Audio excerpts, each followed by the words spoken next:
नहीं नहीं, देखिए मेरी ज़िंदगी की सियासी ज़िंदगी की शुरुआत जो है वो लोग नहीं जानते हैं। तो इन हालात से हम पहले से गुजरते हैं, अभी गुजरेंगे, तो इसमें मनोबल क्यों होगा। वो उनके पार्टी का फैसला लिए चले गए। हम चुनाव ज़रूर लड़ेंगे और हमारे अध्यक्ष ने ये बात का ऐलान कर दिया है कि हम 100 सीट पर इलेक्शन लड़ने की तैयारी कर रहे हैं और इसी सिलसिले हम पूरे उत्तर प्रदेश में फिर रहे हैं, जनता से मुलाकात कर रहे हैं, जनसभाएं कर रहे हैं।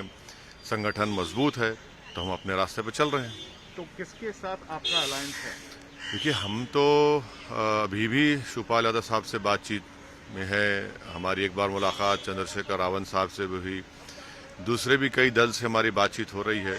तो आगे देखिए क्या होता है। क्या आपको लगता है कि जब आप 100 सीट पे चुनाव लड़ेंगे तो सिर्फ उम्मीदवार ना मुसलमान ना ही ना ना उतारेंगे? नहीं। देखिए पार्टी का कैंडिडेट हमारे जो लड़ेंगे वो हर समाज से उनका ताल्लुक होगा, सिर्फ मुसलमान नहीं होंगे।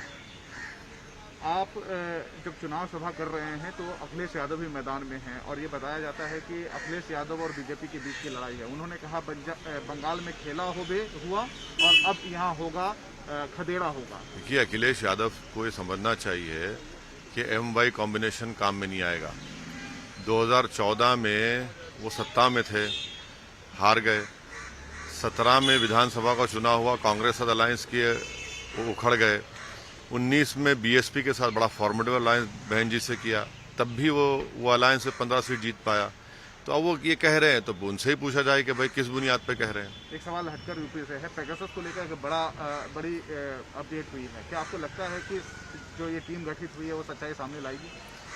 देखिए सुप्रीम कोर्ट ने जो फैसला लिया है वो फंडामेंटल राइट्स को अपहोल्ड करता है और हम शुरू से कहते आ रहे हैं कि किसी भी इंडिविजुअल सिटीजन की उसका सर्वेलेंस और स्नूपिंग नहीं होना चाहिए, क्योंकि सुप्रीम कोर्ट ने अपने फैसले में कह दिया कि प्राइवेसी हर सिटीजन का फंडामेंटल राइट है।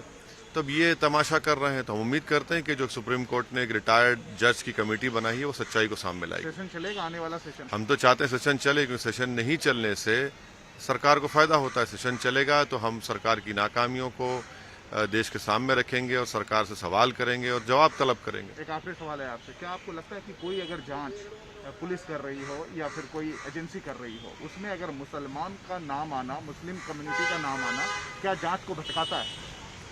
देखिए जितनी जांच अगर मुसलमान उसमें एक्यूज होता है तो वो पूरी बायस्ड होती है। इसके लिए मैं नहीं कह रहा हूँ, कई कमेटीज़ हैं, कमीशन की रिपोर्ट है, सच्चाई तो सामने आती नहीं है। तो ये हकीकत है। अब चुनाव आता है तो किसी को बलि का बकरा बना दिया जाए, किसी को डरा कर, किसी एक समाज को डरा कर उनका वोट हासिल किया जाए, तो हमेशा चलता आ रहा है और हम उम्मीद करते हैं कि ख़त्म हो। ये चीज़ें गलत हैं बिल्कुल। मुस्लिम नाम क्या पॉलिटिकल टूल्स है?